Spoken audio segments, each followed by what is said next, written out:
Na coluna Seu Direito de hoje, nós vamos falar sobre um dos assuntos que mais geram polêmica, né, em ambientes profissionais. A demissão por justa causa. A gente recebe aqui no estúdio Paulo Vitor Souto, que sempre tira as nossas dúvidas sobre direitos trabalhistas, previdenciários. Seja bem-vindo mais uma vez. Tudo bem? Tudo bem, Linda. Bom dia, telespectador. Ótimo dia para você. Para começar, aquela pergunta-chave, né? O que pode provocar, justificar uma demissão por justa causa, Paulo? Justa causa, Linda, a justa causa ela é prevista de forma expressa na CLT, no artigo 482. É um rol taxativo no qual o empregado pode incidir. São causas como improbidade, como insubordinação, que no popular seria o empregado discutir com o patrão, desrespeitá-lo, o empregado que seja preguiçoso no seu ambiente de trabalho, que não haja conforme as normas da empresa. Essas questões são previstas na CLT e são que podem ser a justa causa. É um rol taxativo bastante exemplificativo. E quando essa demissão por justa causa pode ser considerada um abuso?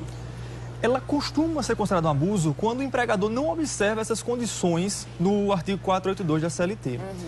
Quando ele não observa o que está constante, ou quando ele, por uma razão que estranha a previsão da CLT, ele vem admitir de forma completamente injusta o trabalhador. Inclusive, você pode participar da nossa conversa, do nosso bate-papo aqui com Paulo Vitor Souto. Se você tiver alguma dúvida sobre esse assunto, manda pra gente, 3216-5088 é o telefone da nossa produção. Você pode ligar, fazer sua pergunta por telefone, ou você pode mandar sua mensagem pra gente através do nosso WhatsApp, o 99105-0400. Anota aí, manda sua pergunta e participa, tá bom? Como é que o trabalhador, recebendo, né, essa notícia que vai ser demitido, enfim, por alguma causa justa, como é que ele deve proceder? O que é que ele deve fazer? O trabalhador que ele recebe a comunicação da demissão por justa causa, Linda, ele simplesmente tem que acatar. Caso ele não concorde com a demissão por justa causa, ele deve recorrer à Justiça do Trabalho, procurar um advogado de sua confiança, para tentar reverter essa justa causa na Justiça do Trabalho.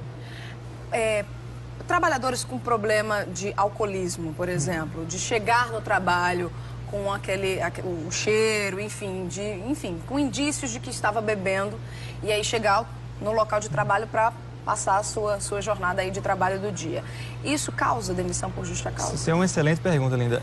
Essa questão da embriaguez, ela é prevista de forma expressa no artigo 482 da CLT.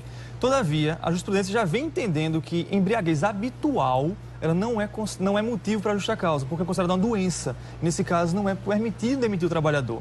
Entretanto, quando o empregado ingere bebida alcoólica no ambiente de trabalho ou consome isso na imediatidade de chegar ao trabalho, ele, nesse caso, ele pode ser demitido sim por justa causa, quando ele está no ambiente de trabalho ingerindo bebida alcoólica, certo? Mas habitualmente não é possível, porque é considerado doença. Sem falar que chegar no trabalho dessa forma pode até fazer alguma coisa atrapalhada, pode até não agir corretamente, e aí isso pode causar a demissão. Com toda certeza. Entendi.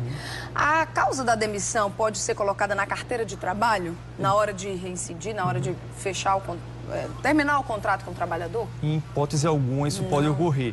A demissão por justa causa, ela é um ato entre o empregador e o empregado. Ele não pode jamais externar isso na carteira de trabalho do empregado. Não é permitido, é completamente vedado preenchimento da carteira de trabalho com qualquer conduta desabonadora que venha causar algum constrangimento ao empregado.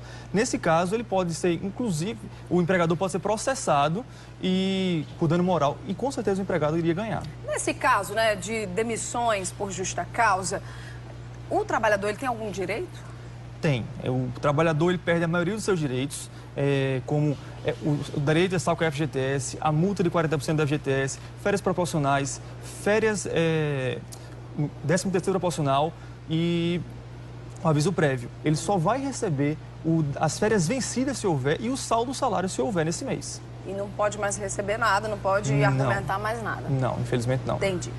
Muita gente reclama, muitos empresários, enfim, muitos donos de estabelecimentos reclamam muito do uso do celular, uso frequente do celular, né? Inclusive o trabalhador, ao invés de estar trabalhando, fazendo o seu trabalho, seu serviço, está no telefone, ou está na internet ali, no WhatsApp, no Facebook, nas redes sociais, enfim.